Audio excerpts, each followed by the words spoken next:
students, I am going to tell you a little bit about your learning profile paper, and you can find this assignment description sheet in the assignments folder on the student resources tab. I will also make it an attachment to this email that you're getting this video from.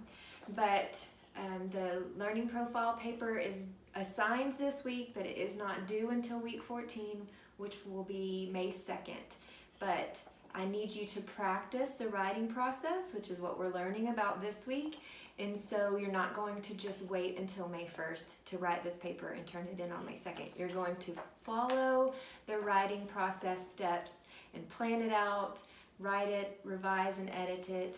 And so I'm giving you the assignment now so that you can have plenty of time to go through those steps as you are writing your paper. So on the assignment description, the first one is about your purpose for attending college. And then the second one is about describing your own educational journey.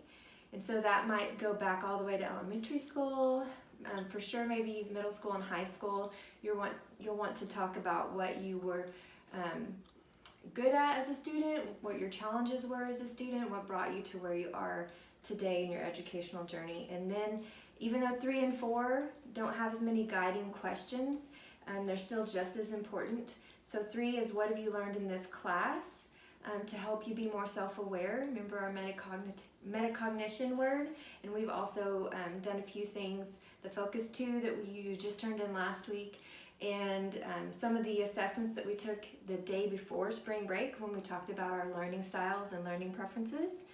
And then this last one is how am I going to use those things moving forward. So what did I learn in this class on step 3? Step 4 is how am I going to use these things to be a better student if I continue on in my college education, or how am I going to use these things to be a better employee in the career field that I have chosen to go into.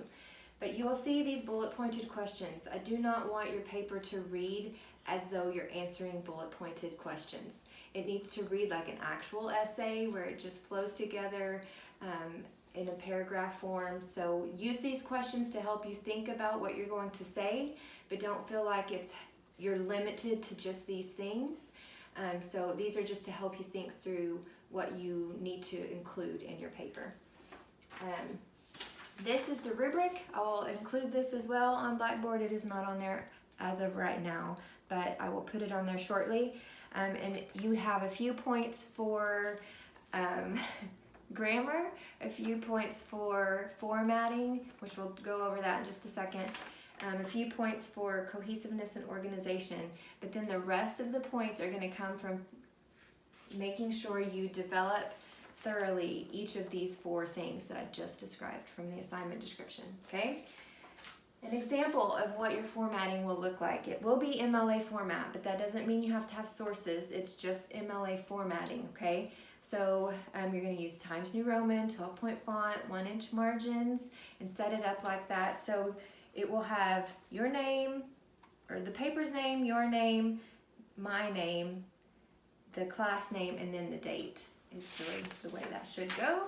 And then the example here has the whole heading here. You do not need that. The only thing you need on the actual pages is your last name and your page number. So then you can see how it is double spaced with the 1-inch margins, and 3 to 4 pages is what you're aiming for, okay? So if you have any questions, feel free to email me, let me know, but check this video out again if you need to review it, or check your assignment description paper also. So, all right.